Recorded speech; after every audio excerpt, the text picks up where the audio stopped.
شہیدہ کی دلکشی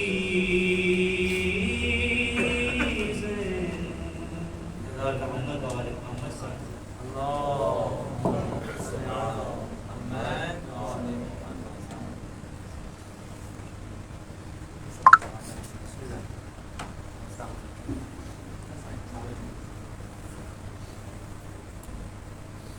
محمد وآل محمد صلوات اللهم صل على محمد وآل محمد.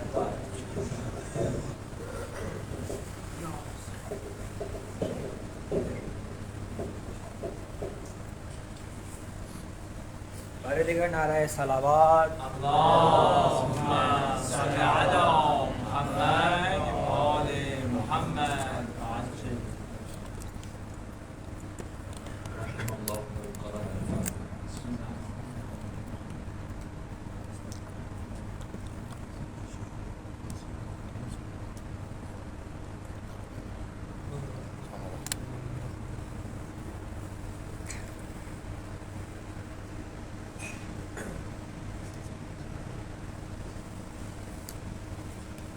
أعوذ بالله السميع العليم من الشيطان اللعين الرجيم. بسم الله الرحمن الرحيم. الحمد لله رب العالمين غير مقنوط من رحمته ولا مأيوس من نعمته. فطر الخلائق بقدرته ونشر الرياح برحمته. الصلاة والسلام والتحية والإكرام على أول مصدوره وخاتم أنبيائه الذي سمي في السماء بأحمد وفي الأرضين بأبي القاسم المصطفى محمد. اللهم صل على محمد وآل محمد وعجل فرج. والصلاة والسلام والتحية والإكرام على آل بيته الطيبين الطاهرين المعصومين المنتجبين المظلومين الذين أذهب الله عنهم الرجس أهل البيت وطهرهم تطهيرا. اللهم صل على محمد وآل محمد وعجل فرج. واللعنة الدائمة الأبدية الباقية على أعدائهم ومنكري فضائلهم وغاصبي حقوقهم أجمعين. أما بعد فقد قال الله سبحانه وتعالى في كتابه المبين وهو أصدق القائلين وقوله الحق. بسم الله الرحمن الرحيم. إن وليي الله الذي نزل الكتاب وهو يتولى الصالحين. صلوات اللهم صل على محمد وآل محمد وعجل فرج. عزیزان گرامی، عزاداران امام حسین علیہ السلام، جس آیت کی تلاوت میں نے آپ کے سامنے کی اور مسلسل پچھلے 4 دنوں سے اس آیت کی تلاوت کر رہا ہوں، یہ آیت سورہ اعراف کی آیت نمبر 196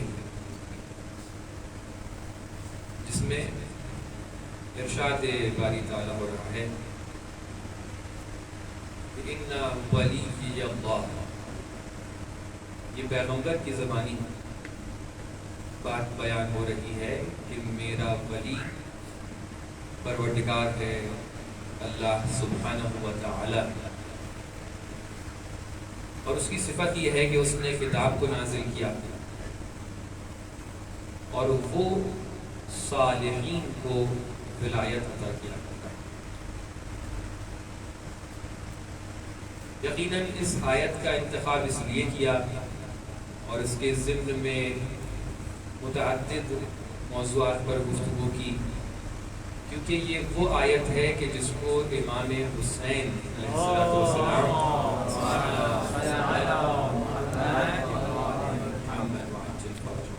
آپ نے مدینے میں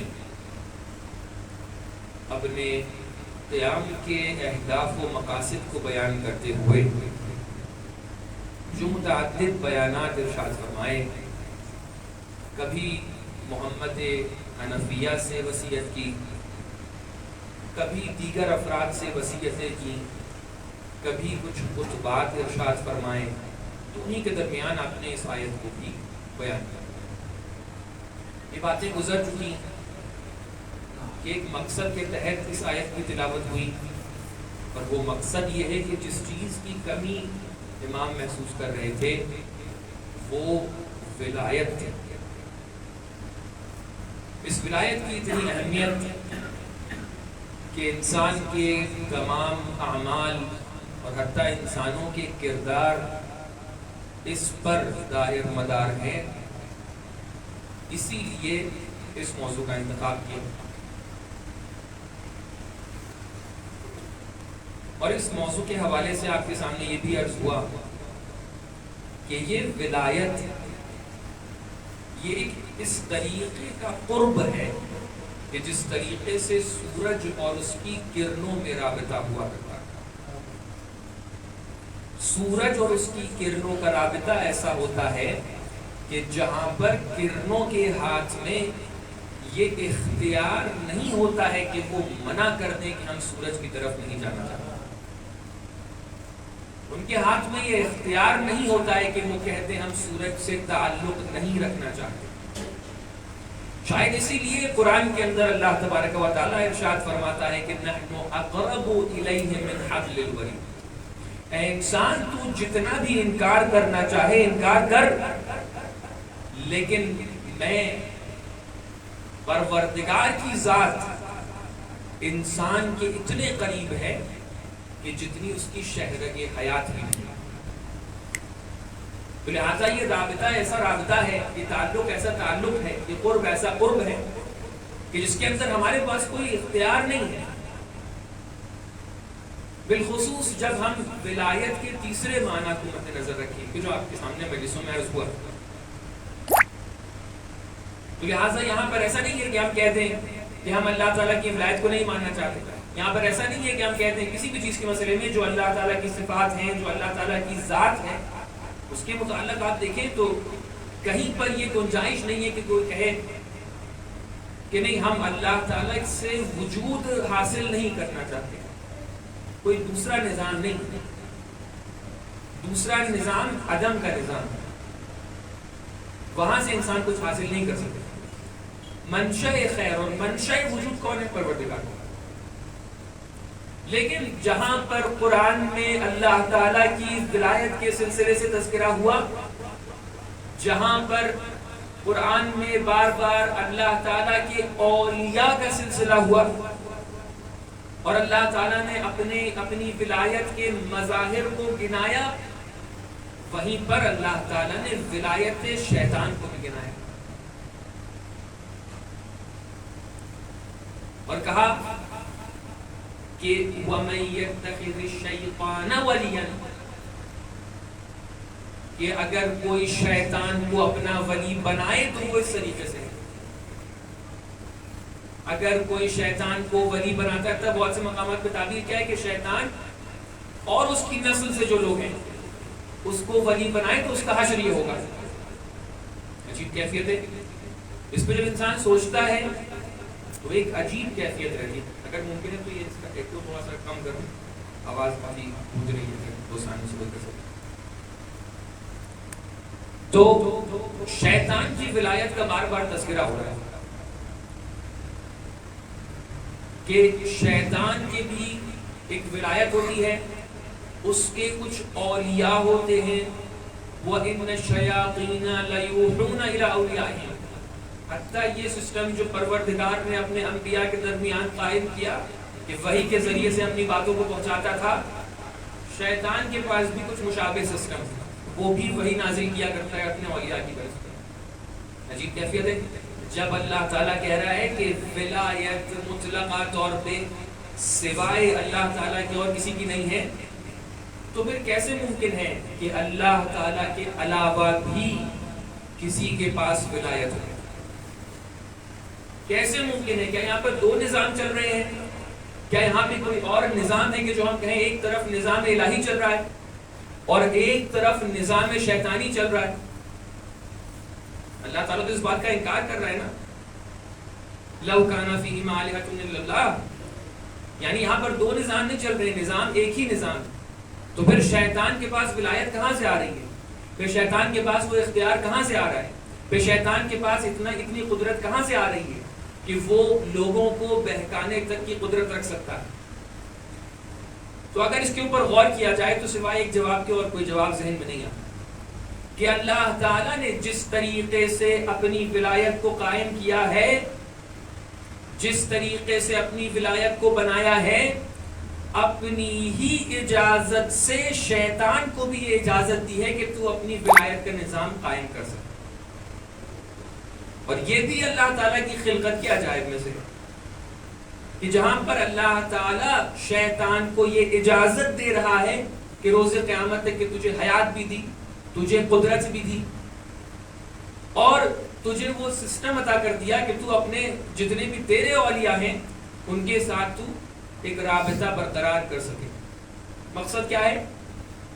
لِيُمَحِّصَ اللَّهُ الَّذِينَ آمَنُوا، تاکہ اللہ تعالیٰ صاحبان ایمان کا امتحان لے سکے، یہ جان سکے کہ کون اللہ تعالیٰ کی طرف ہے اور کون شیطان کی طرف ہے، کون اللہ تعالیٰ کی سمت ہے اور اللہ تعالیٰ کی ولایت کو مانتا ہے اور کون شیطان کی ولایت کو مانتا ہے۔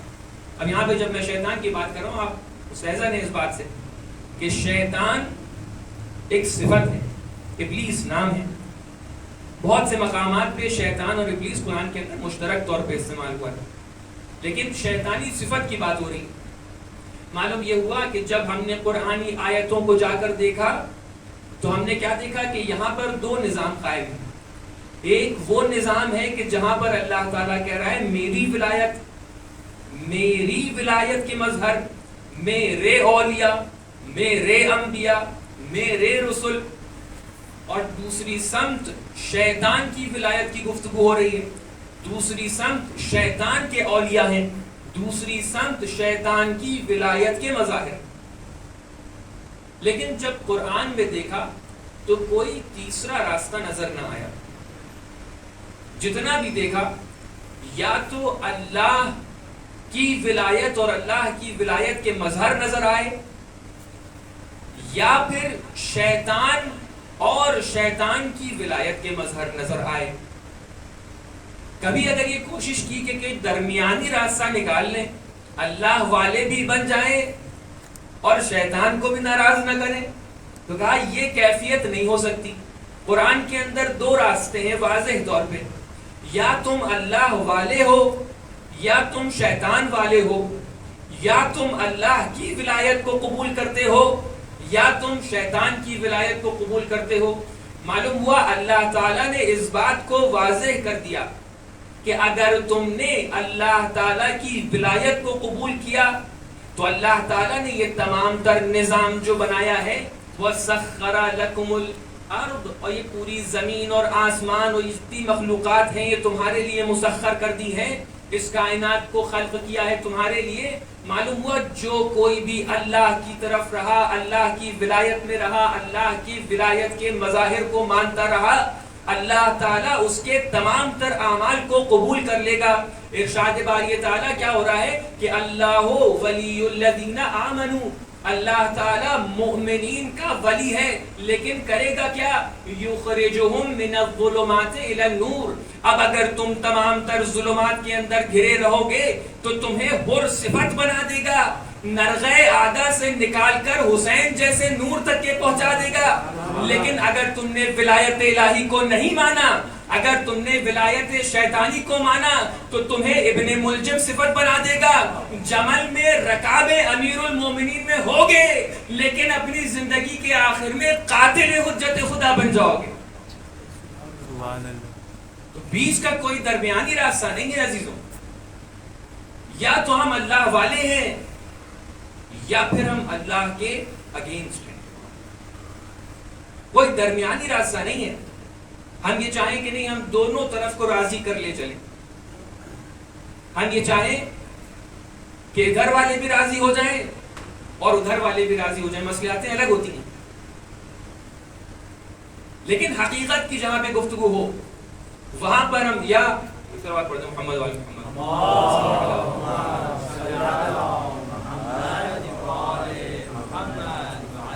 لیکن جہاں پہ حقیقت کی گفتگو ہے وہاں پہ یا اللہ کا راستہ ہے یا شیطان کا راستہ ہے.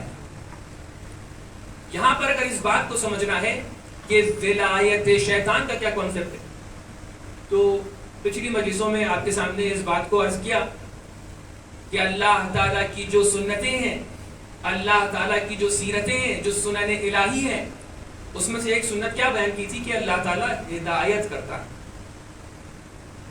لیکن اسی کے مد مقابل بھی اگر کوئی یہ سوچے کہ اللہ تعالیٰ ہمیشہ ہدایت کرتا ہے تو ایسا نہیں ہے.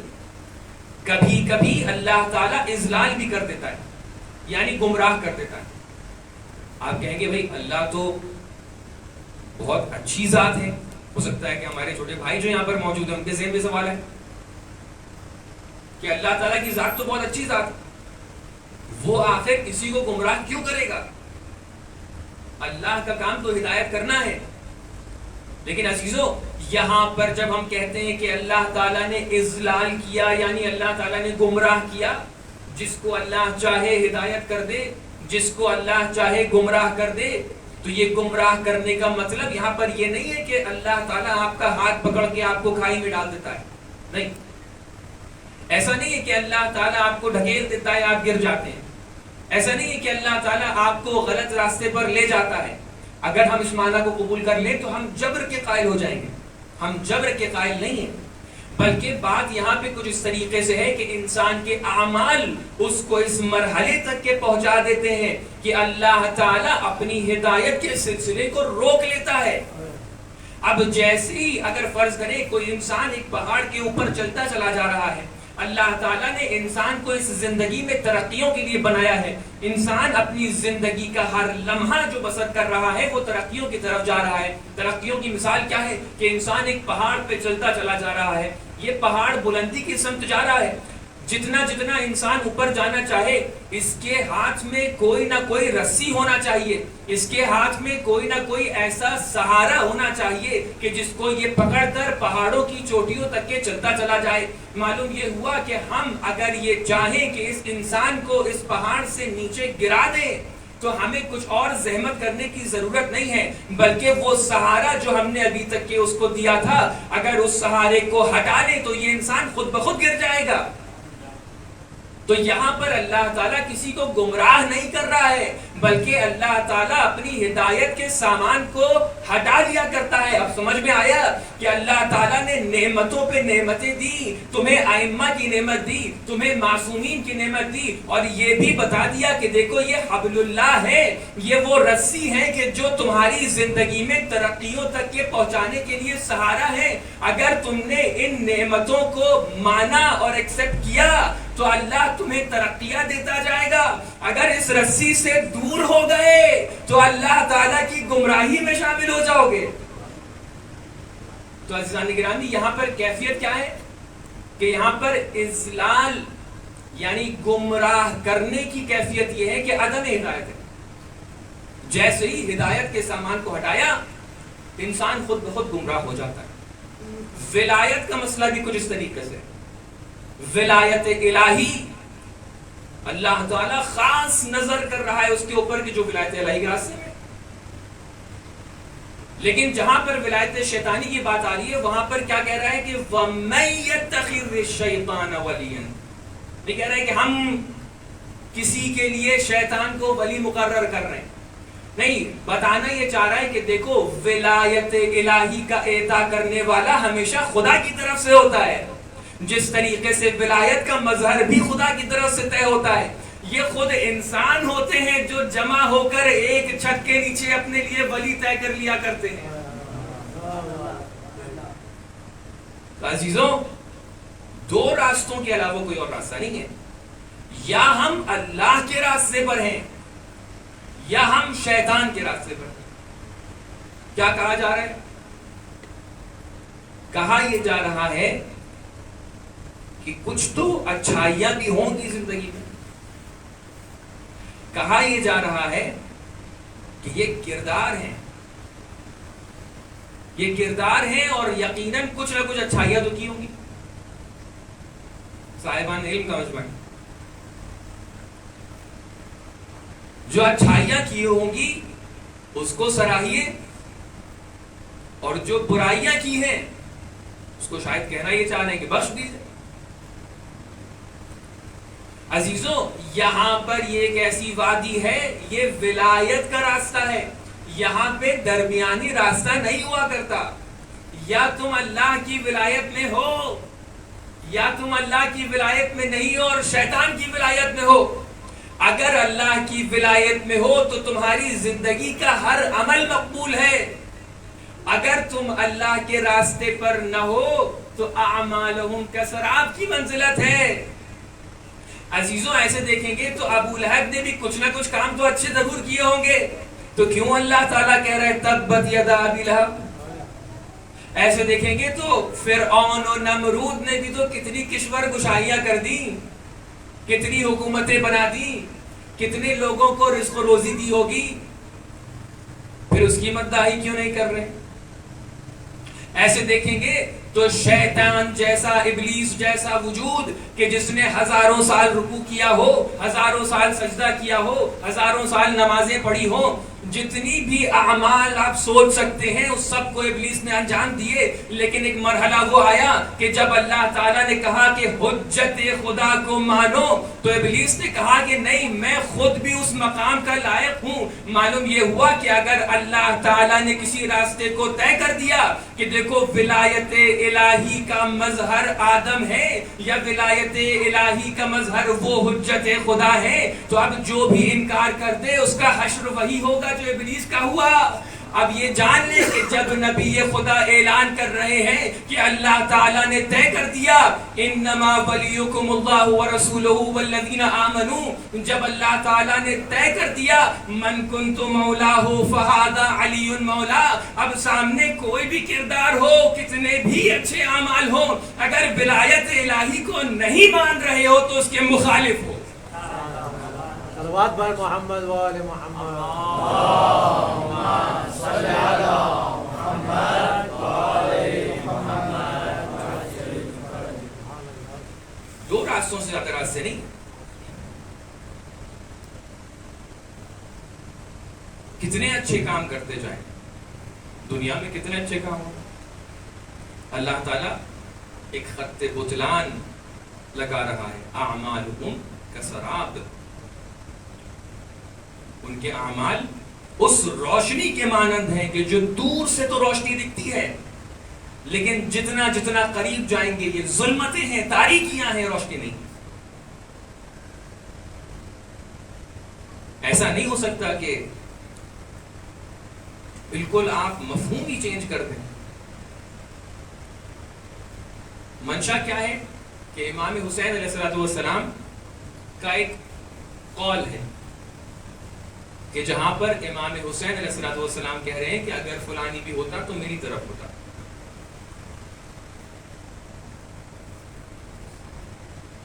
عجیب کیفیت، یعنی بلاغت و فصاحت و ادب و گفتار و منطق و اس سب کی کوئی کیفیت ہی نہیں ہے یہاں پر. اگر امام حسین علیہ السلام یہ کہہ رہے ہیں کہ اگر فلاں شخص بھی ہوتا تو میری طرف ہوتا، تو اس کا مطلب یہ ہے کہ امام حسین اس کی مداحی کر رہے ہیں، اس کا مطلب یہ ہے کہ امام حسین اس کی تعریف کر رہے ہیں. یہاں پر کیفیت یہ ہے کہ اس قدر حقیقت امام حسین اور حق ہونا امام حسین کا واضح ہے، اور اس قدر یزید کا باطل ہونا واضح ہے کہ یہاں پہ اگر کوئی دشمن بھی ہو تو وہ امام حسین کا ساتھ دے گا. بتانا یہ چاہ رہے ہیں اور معنی کچھ اور نکالا جا رہا ہے. یہاں پر عزاداری اور مقاتل کے اندر جو باتیں کہی جاتی ہیں کہ یہ چیز حقیقتیں نہیں ہیں، خرافات ہیں، باہر سے ایڈ کیے گئے، یہاں پہ کیوں نہیں یہ تصور پیش کیا جاتا ہے؟ میں جب مطالعہ کر رہا تھا امام کی اس وصیت کا کہ جہاں پر امام بیان کر رہے ہیں کہ میرا مقصد یہ ہے، انی لم اخرج اشرا ولا بغرا ولا مفسدا ولا ظالما انما خرجت لطلب الاصلاح بامه جدی واسیر بسیرت جدی وابی علی بن ابی طالب علیہ الصلوۃ والسلام. وہیں پر کچھ تعبیریں ایسی ہیں جہاں پر کیا تعبیر ہے کہ وہ خلفاء الراشدین. میرا سامنے یاجوج ماجوج جو کھڑے ہیں ان کی وجہ سے بہت ساری باتیں رہ جاتی ہیں. تو یہاں پر کیفیت یہ ہے کہ اگر یہی کرنا ہوتا تو حضرت امیر اس شورا میں کیوں نہیں جا رہے ہیں جو 6 نفر شورا بن رہی ہے؟ یعنی آپ اس تعبیر کو کہ جو شاید ایک ہی 2 لوگوں نے نقل کی ہے اس کو اگر سچ مان لیں گے تو یہ پوری کربلا کا واقعہ اس کے اندر ایک تضاد پایا جائے گا. امام حسین یا تو یہ کہہ سکتے ہیں کہ میں اپنے والد کی سیرت پہ چلوں گا، یا یہ کہہ سکتے ہیں کہ میں خلفاء کی سیرت پہ چلوں گا. میں کسی کی خدمت میں بے احترامی نہیں کرنا چاہ رہا ہوں، لیکن دیکھیں صاف سیدھی بات ہے، جب امیر المومنین آ رہے ہیں تو وہ خلافت کو اس شرط پہ قبول کر رہے ہیں کہ میں خلفاء کی سیرت پہ عمل نہیں کروں گا. کیسے ہو سکتا ہے کہ امام حسین آ کر اعلان کریں اور یہ کہیں کہ میں اس لیے قیام کر رہا ہوں کہ یہ کروں یہ مقاصد ہیں اور میں ایسی سیرت پہ عمل کروں گا کہ جو امیر المومنین کی بھی ہے اور خلفاء کی بھی ہے؟ یہ تو تضاد ہے، کھلا تضاد ہے. کیا یہاں پر ہماری عقل کام نہیں کرتی ہے کہ امام حسین جیسا فصیح شخص، بلیغ امام آ کر، اس کو تو ہم جیسے ادنا طالب علم بھی شاید غلطی نہ کریں، کیا اگر کہیں کہ میں اپنے والد کی سیرت پر بھی ہوں اور ان کی سیرت پر بھی ہوں کہ جن کی سیرت پر چلنے کے لیے میرے والد نے منع کیا ہے. عجیب کیفیت. کہا جاتا ہے کہ اگر برے نہ ہوتے تو پھر رسول خدا کیوں شادیاں کرتے، کیوں رشتہ داریاں قائم کرتے؟ آج مجھے لگتا ہے اسی گفتگو پر بات ختم ہو جائے گی. اگر برے نہ ہوتے تو کیوں رشتہ داریاں قائم ہوتی؟ معلوم ہوا اگر میں پھر سے دعوت دوں گا کہ قرآن کی طرف آئیے اور قرآن کو صحیح سے پڑھیے، قرآن سمجھ ہی نہیں سکے ہم. قرآن تو بڑھ کے صاف یہ اعلان کر رہا ہے کہ دیکھو رشتہ داری کا معیار، آپ نے کبھی شادیاں بنا دی، آپ نے کبھی داماد بنا دیا، آپ نے کبھی خال المومنین کسی کو بنا دیا. معلوم یہ ہوا آپ رشتہ داری کی بنیاد کو ازدواج سمجھتے ہیں، آپ رشتہ داری کی بنیاد کو سبب سمجھتے ہیں، آپ رشتہ داری کی بنیاد کو خون کے رشتے سمجھتے ہیں. لیکن قرآن صاف الفاظ میں اعلان کر رہا ہے کہ اے نوح، تمہارا بیٹا تمہارے رشتے میں تمہارے خون سے ہوا کرے، لیکن انہو لیس من اہلک، وہ تمہارا بیٹا نہیں ہے. معلوم یہ ہوا کہ اللہ تعالیٰ کی زبان میں، قرآن کی زبان میں رشتہ داریاں خون کی بیسس پہ نہیں، ولایت کی بیسس پہ ہوا کرتی. ایک سروات سے سارا دن اللہم صلی علی محمد و آل محمد. یہ قرآن کی بارگاہ ہے، اس قرآن میں آ کر پڑھیں. جناب لوط سے کہا جا رہا ہے کہ اپنے اہل کو لے کر جاؤ. اگر زوجہ ساتھ میں چلی جا رہی ہیں تو اللہ تعالیٰ ان کو نیست و نابود کیے دے رہا ہے. جناب نوح کی زوجہ جناب نوح کے بیٹے انہو لیس من اہلک، یہ تمہارے رشتہ دار نہیں ہے۔ معلوم یہ ہوا کہ قرآن کی زبان میں ولایت ہے رشتہ داری کا معیار۔ یہ ایک ایسی وادی ہے کہ جہاں پر خونی رشتے سے پیدا ہوا بیٹا تمہارا اہل نہیں ہوتا، لیکن کوسوں دور سے وہ سلمان کہ جو چل کے محمد مصطفیٰ کے پاس آتے ہیں وہ ہو جاتے ہیں منا اہل البیت، فضیل منا اہل البیت۔ یہاں پہ رشتہ داریاں اس طریقے سے ہوا کرتی ہیں۔ تو ہم یہ نہ سوچیں کہ اللہ تعالی کے دربار میں، قرآن کے دربار میں، قرآن کی بارگاہ میں جب جائیں تو ایک درمیانی راستہ نکالیں۔ یہاں پہ یا اللہ والے ہیں یا شیطان والے ہیں، یا تم وہ جو تعبیر لے کے آتے ہیں کہ ادھر یو ود اس اور اگینسٹ اس، یہی تو ہے تعبیر۔ یہاں پر یا اللہ والے کے ساتھ ہو، اللہ کی طرف ہو، یا پھر اللہ کے اگینسٹ ہو، شیطان کی طرف ہو۔ تو یہ اس طریقے کی باتیں کی جا رہی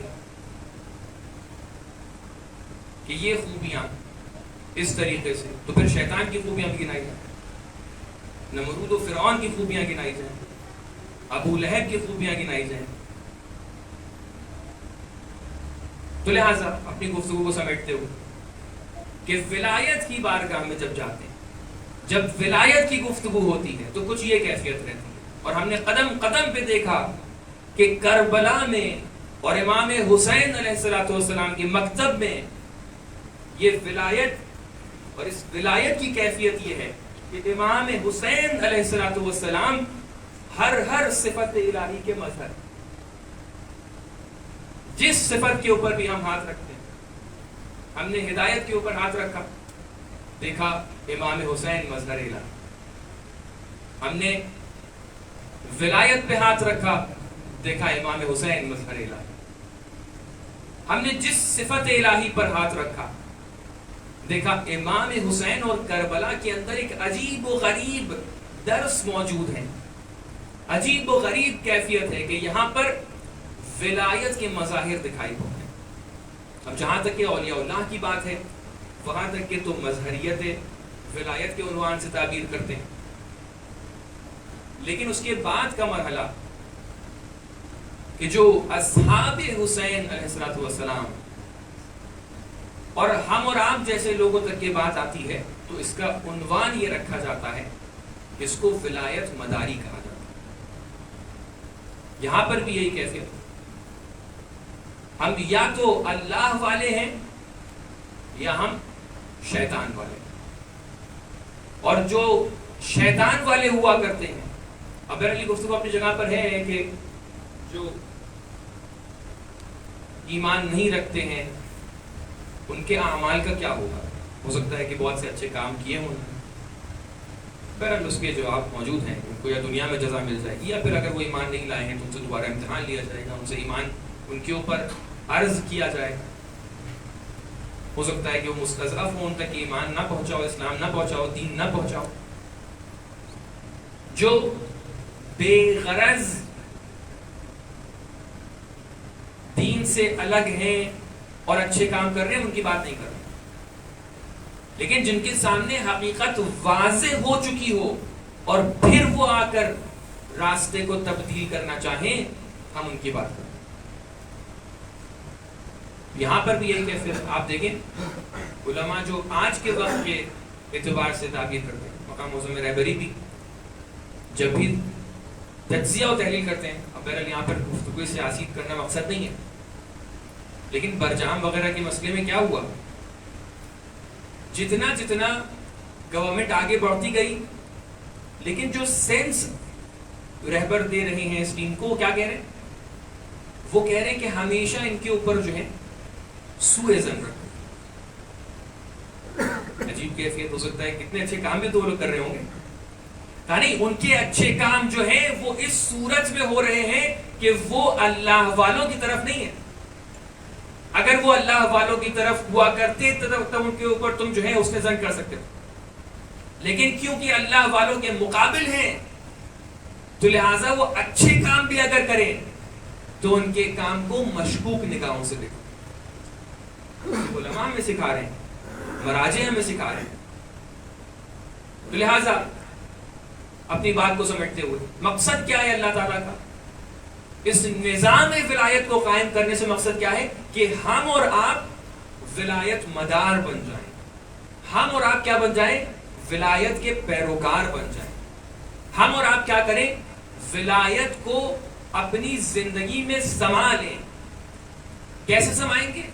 کہ ہم جب اپنے آپ کو بھلا دیں گے، جب ہم اس منزلت و اس معنی تک کے پہنچ جائیں گے کہ الستو اولا بکم من انفسکم، جب ہم یہ کہیں گے کہ ہماری سوچ بعد میں ہے اور نبی کی سوچ پہلے ہے، یا نہیں ہماری سوچ ہے ہی نہیں، جو ہے وہ نبی کی سوچ ہے، تب ہم ولایت تک کے پہنچیں. اور اس کے مختلف مظاہر ہمیں کربلا میں نظر آتے ہیں. جناب مسلم ہے، بہت ہی تیزی سے میں اپنے منزل تک کے پہنچوں. جناب مسلم ہے، آپ لوگ کے سامنے واقع ہے. کوفے میں گئے، جناب ہانی بن عروہ کے گھر میں تشریف لے جاتے ہیں، اور آپ کے گھر میں ایک دوسرے فرد بھی موجود ہیں. اب وہ اپنے تاریخی جو تجزیے اور اختلافات ہیں کہ وہ جناب ہانی تو محبین اہل بیت میں سے تھے، وہ تیسرے فرد جو تھے اب ان کا کیا تعلق ابن زیاد سے تھا کیا نہیں تھا، لیکن جناب ہانی کا گھر ایک عام گھر نہیں ہوا کرتا تھا. جناب ہانی کے اختیار میں ہزاروں کے لشکر تھا، اور کوئی بھی بڑا فگر جناب ہانی سے ایسے ہی نہیں گزر سکتا. جو بھی قدرت حاصل کرنا چاہتا تھا بالآخر ان کی طرف ضرور. تو آپ کے گھر میں وہ تیسرا فرد موجود ہے، جو مجھے یاد آ رہا ہے شریک نام ہے اس کا، اور اس کی طبیعت خراب ہو جاتی ہے. ابن زیاد کو اطلاع ہوتی ہے، وہ عیادت کی غرض سے جناب ہانی کے گھر آنے کا ارادہ کرتا ہے. اب جناب مسلم ہے، اب تاریخ تو ایسی لکھ رہی ہے کہ جناب مسلم نے ارادہ کیا، لیکن جناب مسلم مولا امام حسین علیہ السلام کے پیروکار. میں اس تعبیر کو ایسے کہوں گا کہ ہاں بظاہر شاید جناب مسلم نے ارادہ کیا ہو، یہ ہو سکتا ہے کہ ہمیں بتانے کے لیے یہ گفتگو کی کہ ابن زیاد آئے گا اور اس کو یہیں پر ختم کر دیا جائے، اس ملعون کو یہیں پر ختم کر دیا جائے. ختم کر دیتے تو بہت ساری آسانیاں ہو جاتی. اب وہ ملعون جب گھر آتا ہے تو بس جناب مسلم اپنا ہاتھ روک لیتے ہیں، کہا دیکھو یہ حسینی دربار ہے، یہاں پر مکر و فریب سے کسی کو نہیں پچھاڑا جاتا ہے، یہاں پر آنکھوں میں آنکھیں ڈال کر لڑا جاتا ہے، یہاں پر مکر و فریب کا کوئی کام نہیں. کہا کیا میرے امام میرے اس کام سے راضی ہوں گے؟ جب اس نتیجے تک کہ پہنچ گئے کہ نہیں امام کی اجازت نہیں ہے تو پیچھے ہٹ گئے. اس کو بولتے ہیں ولایت مدار، کہ خود کا دل چاہ رہا ہے. ہر انسان، اگر کوئی بھی انسان وہاں پر ہوتا، دشمن سامنے بیٹھا ہے، نہتا ہے، قتل کرتے ختم کرتے کام، لیکن نہیں، جس کی ولایت میں ہے اس کا اشارہ کیا ہے. یہ ہمارے لیے درس ہے، ہر پہلو درس ہے. ہم اپنے وقت کے امام کے بارے میں سوچیں، ہر قدم پہ سوچیں کہ یہ جو کام میں کرنے جا رہا ہوں، میرے وقت کے مولا، میرے وقت کے حسین اگر میرے سامنے ہوئے تو کیا میرے اس کام سے راضی ہیں یا نہیں. اگر میرے وقت کے امام حجت اللہ مجھ سے راضی نہیں ہے تو میں اس کام سے پیچھے ہوں. اور الحمدللہ اتنی سیرت موجود ہے کہ ہم اپنی زندگی کے اکثر و بیشتر 99% اعمال کو اس طریقے سے ایویلویٹ کر سکتے ہیں کہ یہ جو کام میں کرنے جا رہا ہوں میرے مولا مجھ سے راضی ہیں یا راضی نہیں. بہت سی جگہ پر بات حلال و حرام سے نکل جاتی ہے. ہو سکتا ہے بہت سے کام انسان کے اوپر حلال ہوں لیکن جیسے ہی انسان تصور کرے کہ اس بارگاہ میں اگر میں یہ کام کرنا چاہوں تو کیا میرا امام مجھ سے خوش ہوگا یا مجھ سے ناراض ہوگا. اگلی مثال کس کی ہے؟ ولایت مداری کی، جناب عباس، کہ جو اپنا تصور پیش ہی نہیں کر رہے. جناب عباس کربلا میں ہے ہی نہیں، جو ہے وہ صرف امام حسین علیہ السلام. عباس یہاں پر خیمے نصب کر دو، جی آپ یہیں پر خیمے نصب کر دو. عباس یہاں سے خیمے ہٹا لو، جی آپ خیمے ہٹا لو. عباس ابھی جنگ کی اجازت نہیں ہے، جی آپ جنگ کی اجازت نہیں. عباس جاؤ پانی کا انتظام کرو لیکن بغیر تلوار کے جانا، جی آپ جو آپ کا ہوگا. اے مولا عباس، کیا آپ کی شجاعت نہیں ہے؟ کیا آپ کی فکر نہیں ہے؟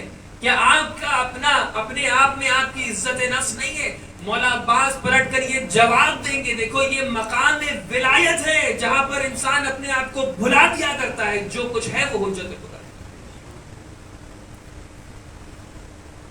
اور انہی مثالوں میں ایک بہت ہی بارز مثال روز روشن کی طرح کون ہے؟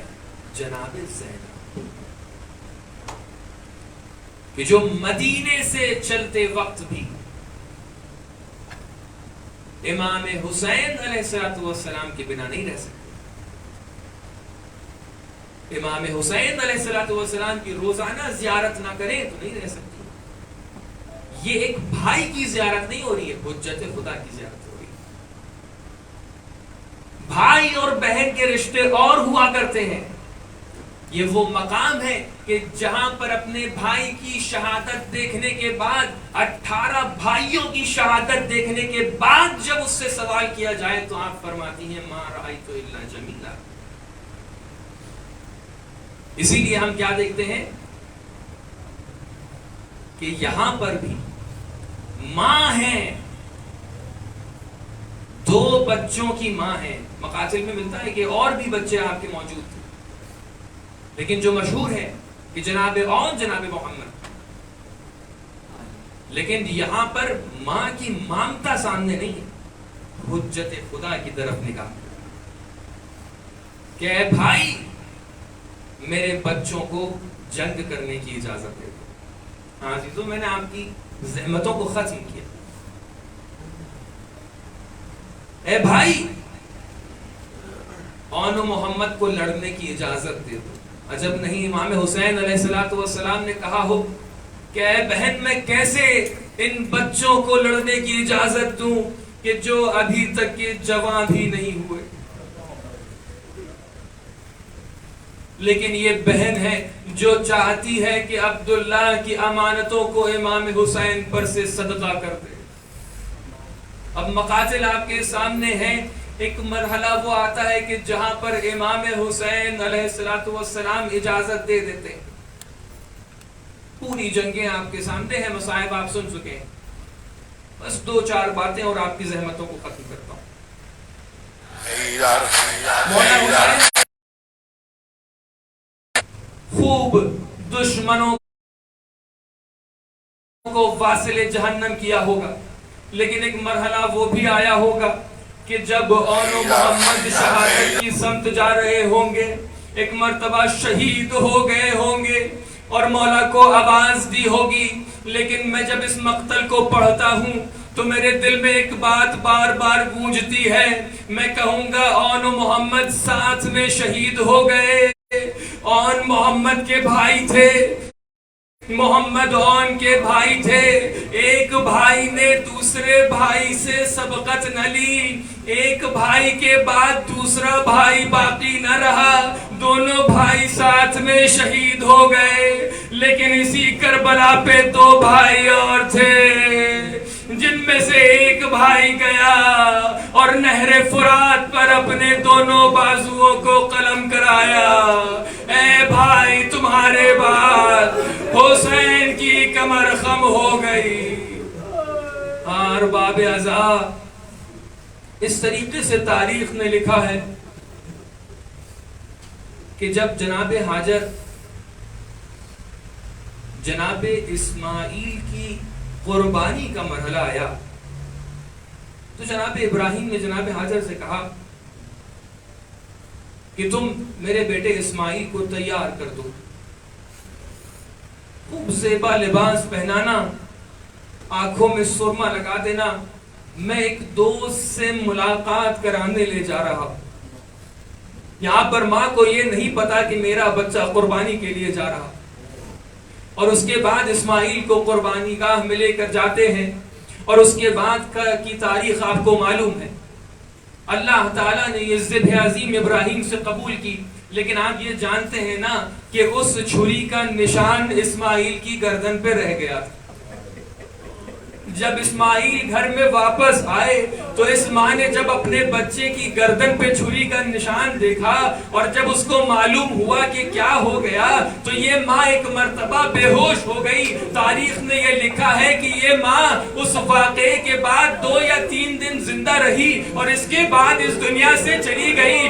لیکن میں کربلا کی سرزمین پر ایک ایسی ماں کو دیکھتا ہوں جس نے اپنے آنو محمد کو فدا کر دیا، جس کے آنو محمد شہید ہو گئے، لیکن یہ ماں ہے کربلا میں کبھی علی اکبر پر روتی ہے، کبھی حسین پر روتی ہے، کبھی قاسم پر روتی ہے، آن پہ نہیں رو رہی، محمد پہ نہیں رو رہی، کبھی شام میں پہنچتی ہے اپنے بھائی پہ رو رہی ہے، کبھی کوفہ میں پہنچتی ہے اپنے بھائی پہ رو رہی ہے، لیکن ایک مرحلہ وہ آتا ہے جب زینب مدینے میں پہنچتی ہے، اپنے آنو محمد کی نشانیوں کو دیکھتی ہے اور ایک مرتبہ رونا شروع کرتی ہے۔